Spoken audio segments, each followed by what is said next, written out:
मी उत्कर्षा रुपवते, वंचित बहुजन आघाडीची राज्य प्रवक्ता म्हणून काम करते आणि राज्य महिला आयोगाची माजी सदस्य म्हणून पण मी काम केलेलं आहे. आपल्या सगळ्यांनाच माहित आहे की गेले 3-4 दिवसापासून जे काही पुणे कोथरूड ह्या परिसरामध्ये सुरू आहे आणि ज्या मुलींच्या बाबतीत ते सगळं घडलं, तो सगळा घटनाक्रम आपण साधारण सगळ्यांनी फेसबुक किंवा बातम्यांच्या माध्यमातून बघितला असेल. पण एकदा सविस्तरपणे जे तथ्य आहेत ते आपल्या पुढे यावेत आणि त्यात आता पुढची भूमिका आपल्याला कशी निभवावी लागेल याबद्दल सविस्तर मांडणी करण्यासाठी मी आपल्या पुढे आज फेसबुक लाईव्हच्या माध्यमातून येत आहे. आपण जे सगळे मला बघत आहात ते जरूर आपली प्रतिक्रिया किंवा हे सगळं काय कुठल्या दिशेने चाललंय किंवा आपण ह्याच्यात काय केलं पाहिजे हे जरूर या माध्यमातून आमच्यापर्यंतही पोहोचवा. दिवस होता हा 1 ऑगस्टचा आणि 1 ऑगस्टला दुपारी 1:30च्या सुमारास कोथरूड परिसरामध्ये काही मुली, यंग मुली ज्या वेगवेगळ्या गावांमधून, वेगवेगळ्या जिल्ह्यातून, ग्रामीण भागातून पुण्यासारख्या शहरात येतात, आपला अभ्यासक्रम पूर्ण करतात आणि अभ्यासक्रम पण हा MSW म्हणजे सोशल वर्करच्या कोर्सचा जो अभ्यासक्रम असतो तो पूर्ण करून त्या मुली त्या परिसरातल्या, पुणे परिसरातल्या काही NGO सोबत काम करतात. त्या सगळ्या मुली वेगवेगळ्या समाजाच्या आहेत, काही दलित समाजाच्या मुली आहेत, काही वेगवेगळ्या समाजातल्या मुली त्यांच्या मैत्रिणीच्या आहेत. त्यांचा पूर्ण सर्कल तिथे MSWच्या मुलींचा हा NGO मध्ये काम करतो. पण ह्या स्पेसिफिकली ज्या 3 मुली आहेत ज्याच्याबद्दल आपण आज या व्हिडिओमध्ये बोलत आहोत त्या मागासवर्गीय समाजाच्या कार्यकर्त्या म्हणून पुण्यामध्ये वेगवेगळ्या NGOs मध्ये काम करतात. त्या कोथरूड परिसरामध्ये अनेक मुली PG म्हणून पण राहत असतात, ज्या वर्किंग विमेन्स हॉस्टेलमध्ये नाही राहू शकत त्या काही ठिकाणी PG म्हणून राहतात आणि अशाच या मैत्रिणी PG म्हणून राहत आहेत. त्या ठिकाणी दुपारी 1:30च्या सुमारास त्यांच्या घरात अचानक सिव्हिल ड्रेसवरचे काही पोलीस मंडळी घुसली, ज्याच्यामध्ये 2 महिला पोलीस पण होत्या आणि 2-3 पुरुष पोलीस होते आणि ते युनिफॉर्म न घालता ते ड्युटीवर असल्याचं सांगून त्यांच्या घरात घुसले आणि काही गोष्टींची विचारपूस करायला लागले की तुम्ही अमुक मुलीला ओळखता का आणि तिचा तुमचा संबंध काय, ती कुठे आता वगैरे वगैरे त्यांनी त्या मुलींना विचारायला सुरुवात केली. आधी आता मुली साहजिकच MSW स्टुडंट्स आहेत, सजग आहेत, त्यांना माहिती आहे की काय प्रोसिजर असते. त्यांनी विचारलं की तुमच्याकडे काही कागदपत्र आहे का, काही वॉरंट आहे, सर्च वॉरंट आहे, तुम्ही अचानक असं आमच्या घरात घुसले. त्याच्याने ते पोलीस कर्मचारी अधिकच व्हायलेंट झाले किंवा तीव्र शब्दात त्यांच्याशी बोलू लागले आणि जी भाषा जी वारंवार आपण मीडियामध्येही बघितली, मुली अगदी ओपनली सांगत आहेत ज्या प्रकारची भाषा, जे शब्द, जे संदर्भ या सगळ्या पोलीस डिपार्टमेंट मधल्या काम करणाऱ्या महिला आणि पुरुषांनी या मुलींसाठी वापरली ती धक्कादायकच आहे. तुम्ही छोटे कपडे घालता, आता घरात वावरताना कोणी काय घालायचं हे सांगण्याचा अधिकार घरात कोणाचाच नाही, पण तुम्ही घरात एवढे छोटे कपडे घालता म्हणून तुम्ही एकट्या राहता म्हणजे तुमच्या अनेक मुलांशी संबंध येत असतील वगैरे वगैरे अशा अतिशय घाणेरड्या भाषेत आणि ह्यापेक्षाही घाणेरड्या भाषेत जे कदाचित माझ्या तोंडून मी बोलू शकणार नाही अशा अतिशय घाणेरड्या भाषेत तुम्ही धंदा करता वगैरे असं त्या मुलींना ते सगळे पोलीस कर्मचारी बोलत होते. मुली त्यांना वारंवार हेच सांगत होत्या की तुम्ही ज्या कामासाठी आला आहात ते आम्हाला विचार, आम्ही सांगत आहोत.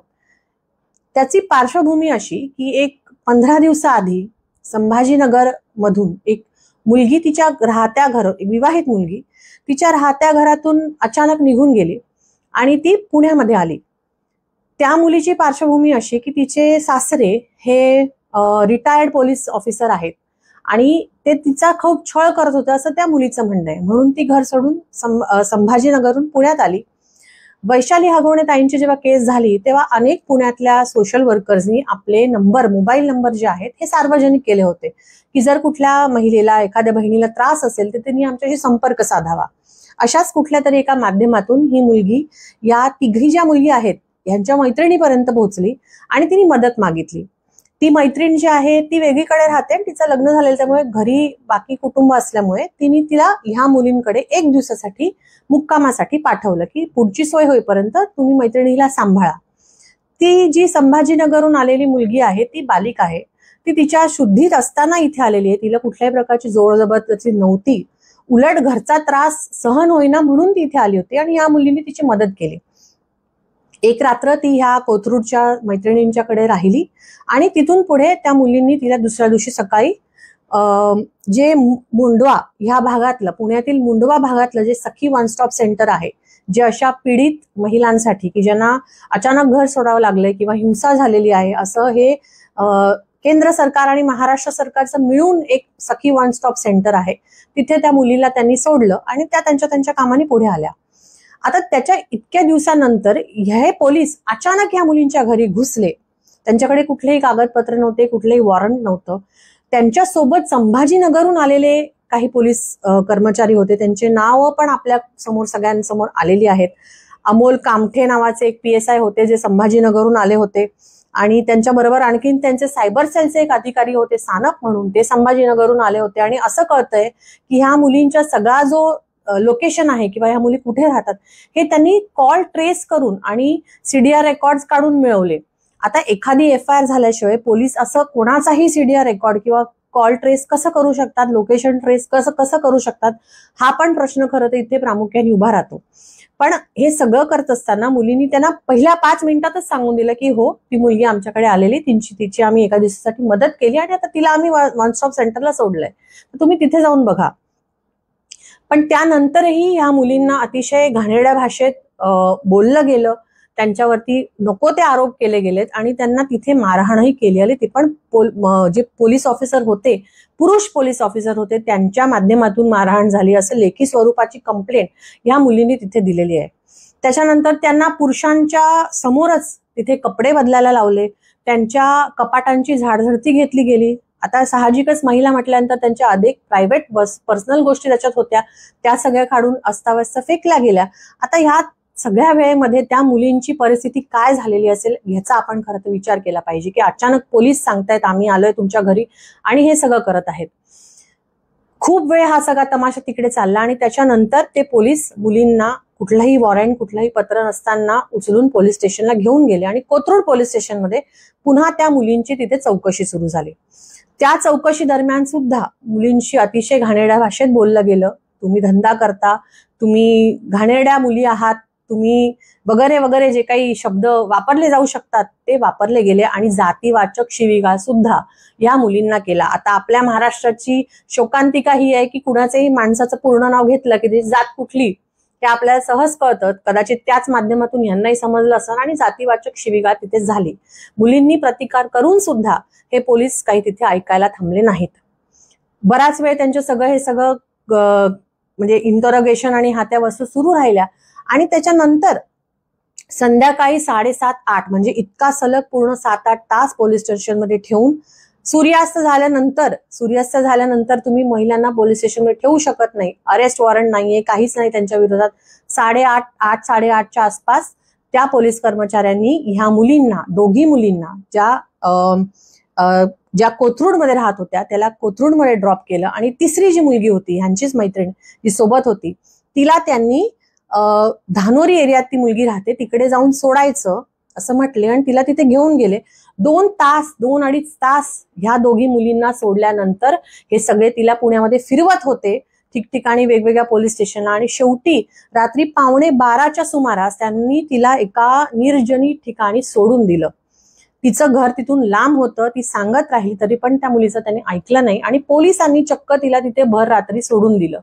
आता आज ह्या महाराष्ट्राच्या माहोलमध्ये एखाद्या मुलीला एवढ्या रात्री एखाद्या निर्जन स्थळी सोडणं ह्याचा काय दुष्परिणाम होऊ शकतो हे काय मी वेगाने सांगण्याची गरज नाही. पोलिसांनी हे ते केल्यानंतर ती मुलगी तिथे घाबरल्या अवस्थेत असल्यावर तिने तिच्या मैत्रिणींना, सहकार्यांना, मित्रांना फोन केला आणि मग ते मित्र मैत्रिणी तिला तिथून घेऊन तिच्या घरी घेऊन तिला सोडलं. आता हा सगळा घटनाक्रम सुरू असताना ज्या सोशल वर्करनी पहिला कॉन्टॅक्ट त्या मुलीशी झाला होता त्या सोशल वर्कर मुलींचा कॉन्टॅक्ट पुन्हा या तिघींशी झाला कारण एवढ्या वेळ त्यांचे फोन जप्त झालेले होते, फोन बंद होते. त्या मुली कुठे आहेत, कुठल्या पोलीस स्टेशनला ते कोणालाच माहिती नव्हतं. कॉन्टॅक्ट झाल्यानंतर मग ह्यांनी सगळ्यांनी मिळून ह्या मित्रमंडळींनी ठरवलं की आता आपण पोलीस स्टेशनला परत जाऊया आणि FIR लॉन्च करूया.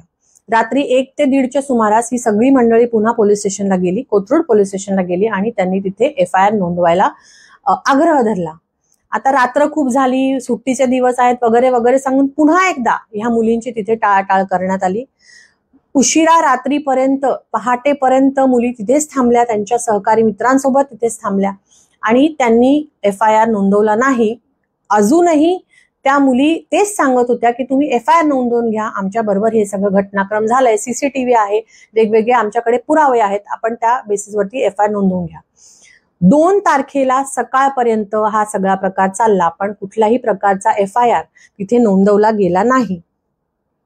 2 तारखेला यापैकी काही मुलींनी फेसबुक लाईव्ह करून समाज माध्यमांमध्ये हे सगळं पोहोचवण्याचा प्रयत्न केला की आमच्या ह्या मुलींवर, ह्या मैत्रिणींवर पुण्यासारख्या ठिकाणी की ज्याला विद्येचं माहेरघर समजलं जातं, अनेक ग्रामीण भागातल्या मुली तिथे येऊन आपलं आयुष्य भविष्य घडवण्याचा प्रयत्न करतात.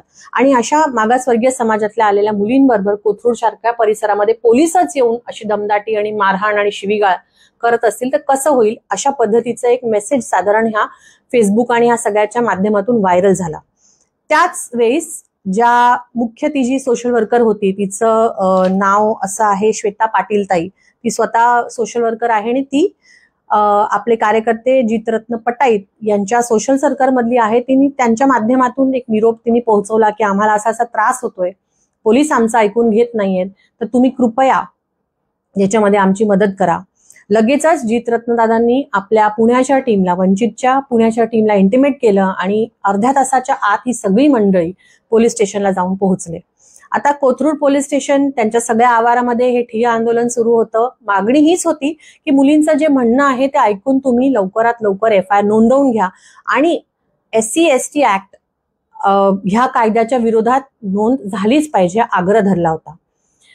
हे सगळं सलग सुरू असताना तिसऱ्या दिवशी म्हणजे काल 3 ऑक्टोबर रोजी सकाळी 10:30 पासून रात्री म्हणजे दुसऱ्या दिवशी पहाटे 3:30 वाजेपर्यंत अनेक लोक, अनेक संस्था संघटनांचे प्रतिनिधी, अनेक राजकीय पक्षांचे काही कार्यकर्ते त्या पोलीस स्टेशनला जात राहिले. हजारोंच्या संख्येने लोक तिथे जमत होते, तरी सुद्धा पोलिसांनी तिथे FIR नोंदवायची हिंमत दाखवलेली नाही. आणि शेवट असा एक प्रसंग आला की जिथे पोलीस CP असतील, त्यांचे सगळे जे काही सबऑर्डिनेट्स असतील, हे जे इन्व्हॉल्ड ऑफिसर सगळे समोर आणि जनता एका बाजूला, असा तो एक संवाद साधारण 3-4 तास तिकडे सुरू होता. वंचित बहुजन आघाडीच्या मुख्य कार्यकर्त्या आदरणीय अंजलीताई आंबेडकर असतील, युवा नेते सुजात दादा असतील, हे सगळे त्या ठिकाणी होते आणि आपण सगळ्यांनी बघितलं की काय सगळा संवाद त्या सगळ्यांमध्ये झाला. हे सगळं करून देखील, इतका रेटा लावून देखील आता आपण हे फेसबुक लाईव्ह करत आहोत 4 ऑगस्टला संध्याकाळी 9-9:30च्या आसपास, अजूनही ती FIR लॉन्च झालेली नाही. आणि आग्रह जो होता की FIR लॉन्च झाली पाहिजे आणि त्या मुलींना पुढचा जो न्यायाचा त्यांचा मार्ग आहे तो त्या लढतील कोर्टमध्ये जाऊन, तो अजून मार्ग खुला झालेला नाही. आता ह्याच्या सगळ्या घटनाक्रमामध्ये जर आपण बघितलं तर काही गोष्टी म्हणजे धक्कादायक म्हणण्यापेक्षा पण दुःखद आहेत की ज्या पोलीस दलाकडे आपण रक्षक म्हणून बघतो, जे आपलं संरक्षण करतील असं आम्ही अभिमानाने महिला सांगतो की नाही, आम्हाला महाराष्ट्राच्या आणि मुंबईच्या किंवा कुठल्याही कानाकोपऱ्यातल्या कुठल्याही रस्त्यावरती रात्री फिरत असताना काय, दिवसा फिरत असताना काय, आमच्या कामाने बाहेर गेल्यावर, शिक्षणाला बाहेर गेल्यावर भीती वाटत नाही, कारण हे सगळं पोलीस दल आमच्या सुरक्षतेसाठी किंवा आमच्या रक्षणासाठी तिथे रात्रंदिवस झटतंय. हे जेव्हा आम्ही अभिमानाने सांगत असतो तेव्हा हेच पोलीस दल एखाद्या मुलींच्या राहत्या घरी असं अचानक घुसतं, मुलींना शिवीगाळ करतं, मारहाण करतं, जातीवाचक शिव्या देतात आणि ज्या पोलीस ऑफिसरच्या समोर कपडे बदलायला लावतात. असा जर प्रसंग घडत असेल तर ह्या सगळ्या घटनाक्रमाकडे आपल्याला अतिशय महत्वपूर्ण लक्ष देण्याची गरज आहे. दुसरा जो मुद्दा ह्याच्यात आहे की हा सगळा जो प्रकार सुरू झाला तो ह्याच्यावरून झाला की ती संभाजीनगरची जी बहीण होती ती इथपर्यंत आली आणि तिला मदतीची गरज होती. आता जर FIR नोंदवला तिकडे गेला असेल तर पोलीस इथपर्यंत येऊ शकतात. कॉमन प्रोसिजर आहे की एका जिल्ह्याचे पोलीस दुसऱ्या जिल्ह्यामध्ये जाताना ते SP, जे 2 जिल्ह्यांचे SP असतात, त्यांचा कधी संवाद होतो, काही लेटर्स एक्सचेंज ऑफिशियली करावे लागतात. त्याशिवाय असं होत नाही. साधी FIR आपण नोंदवली, कोणाचा तरी शोध घ्यायचा असेल तरी पण त्या जिल्ह्याच्या SPंच्या परवानगीशिवाय असं कुठलंही पथक दुसऱ्या जिल्ह्यामध्ये आपल्या मर्जीने कधी उठून जाऊ शकत नाही. ते जर झालं नाहीये, ती प्रोसिजर फॉलो झालेली नाहीये, तर संभाजीनगरचे जे सगळे पोलीस कर्मचारी होते ते पुण्यामध्ये या मुलींच्या फ्लॅटपर्यंत कसे पोहोचले, हा पण दुसरा प्रश्न महत्वाचा आहे. त्या मुलींना लोकेट करण्यासाठी जो CDR किंवा जे काही मोबाईलचे लोकेशन्स काढले गेले, हे कुठल्या FIR किंवा कुठल्या बेसिसवर काढले गेले, हे पण खरं तर बघणं गरजेचं आहे.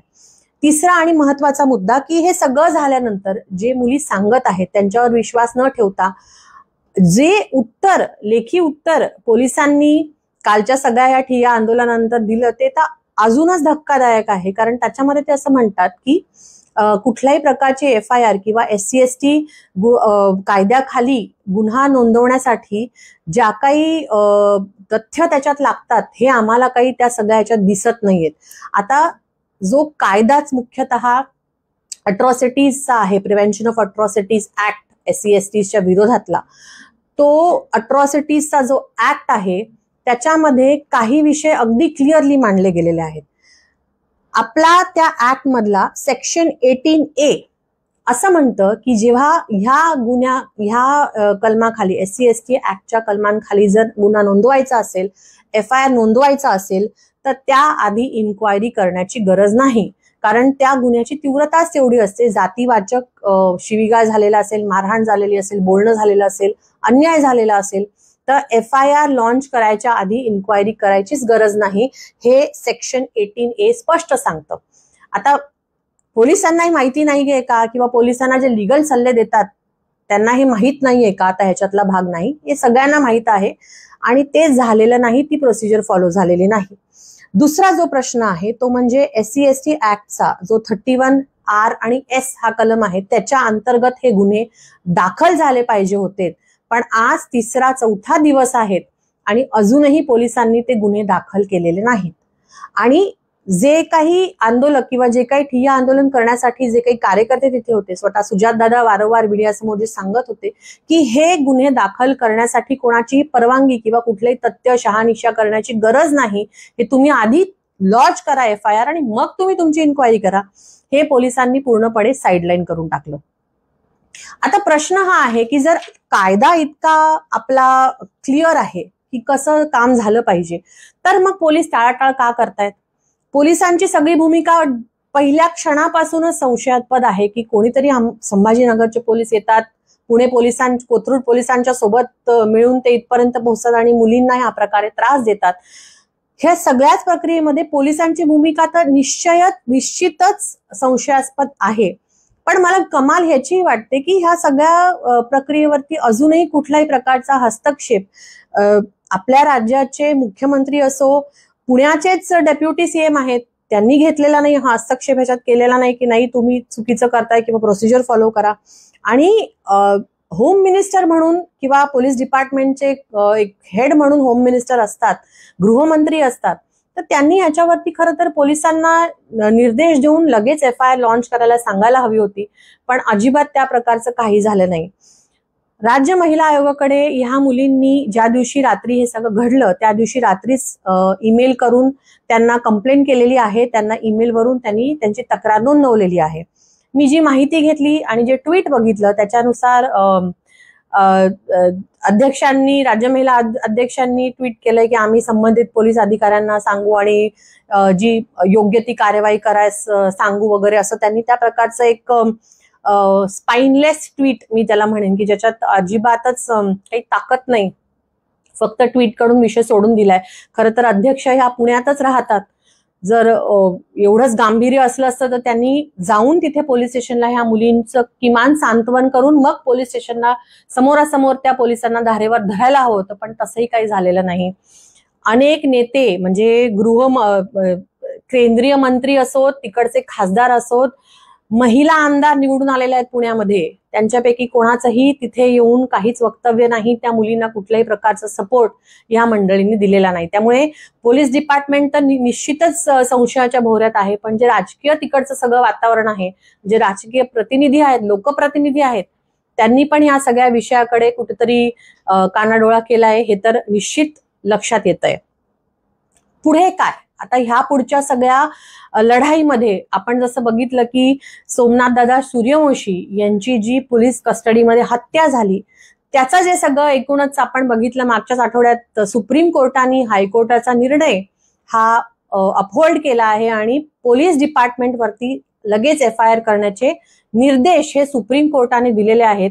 जर ह्या केसमध्ये सुद्धा जी काही या मुलींच्या सोबत जी काही एक घटना घडली त्या केसमध्ये सुद्धा जर आता पोलिसांनी स्वतःहून FIR केला नाही तर वंचित बहुजन आघाडीच्या माध्यमातून आपण ह्याची लढाई पुढे नेणार आहोत. जसं सोमनाथ सूर्यवंशी दादांसाठी आपण सगळे उभे राहिलोत आणि लीगल बॅटल किंवा कोर्टातली लढाई जी लढावी लागली ती आपण सगळे मिळून लढलोत, हीच लढाई आपण लढणार आहोत. पोलीस डिपार्टमेंटनी जर त्यांचं काम नीट केलं नाही तर मग कोर्टाच्या माध्यमातून त्यांनाही FIR लॉन्च आपण करायला लावणार आहोत. हे सगळं जे एक 3-4 दिवसाची घटना घडली त्याच्यामध्ये निश्चित पोलिसांचा ह्या सगळ्या गोष्टींचा आपण वारंवार उल्लेख करत आहोत. आपण बघत आहोत की कसं त्या मुली तिथे अगदी म्हणजे पोटतिडकीने सांगत आहेत की आमच्यासोबत हे झालं, आमच्यासोबत ते झालं. तुमचे स्कार्फ एकाच रंगाचे आहेत किंवा एकाच प्रकारचे आहेत म्हणून तुम्ही LGBT कम्युनिटीचे आहात, तुम्ही अमुक समाजाचे आहात म्हणून तुम्ही अशाच वागणार आहात, किंवा तुम्ही मुली आहात, एकट्या पुण्यात राहतात म्हणजे तुम्ही धंदे करत असतात आणि तुम्ही किती मुलांसोबत सोबता वगैरे वगैरे अशा भाषेत हिणवणाऱ्या ह्या महिला कर्मचारिका आणि पुरुष कर्मचारिका ह्यांच्यावरती लवकरात लवकर आणि सक्त कारवाई झाली पाहिजे.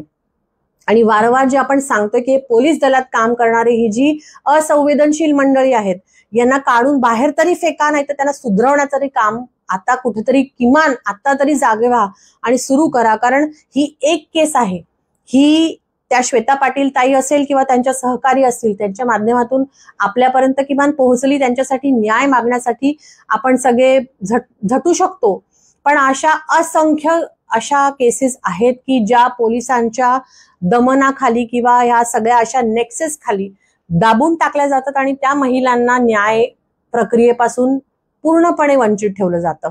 त्यामुळे पुढची जी आपली ह्या केस संदर्भातली लढाई आहे ती निश्चित आपल्याला एकत्रितपणे लढावी लागेल. समाज माध्यम ही आपल्यासोबत असलेली एक ताकद आहे. कारण मीडिया शेवटी त्यांची बंधनं काय वेगळी आपल्याला सांगायची गरज नाही, ते थोडं दाखवतील, 2 दिवसांनी सगळं विसरून जातील. पण सोशल मीडियाच्या माध्यमातून ही जागरूकता ठेवणं हेही आपलं काम आहे. आणि जसं सोमनाथदादा सूर्यवंशी यांच्यासाठी जी लढाई आपण लिगली उभी केली, कोर्टाच्या माध्यमातून उभी केली, ती लढाई आपल्याला ह्या सगळ्या बहिणींसाठी उभी करावी लागणार आहे. शेवटी पुण्यासारख्या ठिकाणी आमच्या सावित्रीमाईच्या, जिथे सावित्रीमाईंनी आणि ज्योतिबा फुलेंनी मुलींसाठी शाळा सुरू केली आणि जिथून मुलींच्या शिक्षणाच्या, स्त्री शिक्षणाच्या वाट्या खुल्या झाल्या, त्याच पुण्यामध्ये आज 2025 मध्ये शासनाच्या अधिकृत म्हणजे पोलिसांच्या माध्यमातून असे छळ होणं हे अतिशय क्लेशदायक आणि लज्जास्पद आहे. आणि आपल्याला समाज म्हणून ह्या सगळ्याच्या विरोधात उभं राहावंच लागेल. एवढंच ह्या फेसबुक लाईव्हच्या माध्यमातून आपल्याला सांगते. वंचित बहुजन आघाडीच्या माध्यमातून आपण ह्याचे अपडेट्स वारंवार देत राहू. कसं पुढे जाणार आहोत, काय भूमिका राहणार आहे, काय मार्ग आपण घेणार आहोत हे वारंवार सांगितलं जाईल. माझी आपल्या सगळ्यांना विनंती आहे की आपले सगळे विचार, मतभेद, सगळे पक्षीय मतभेद बाजूला सोडून आपण ह्या सगळ्या मोहिमेमध्ये एकत्रितपणे पुढे लढूया.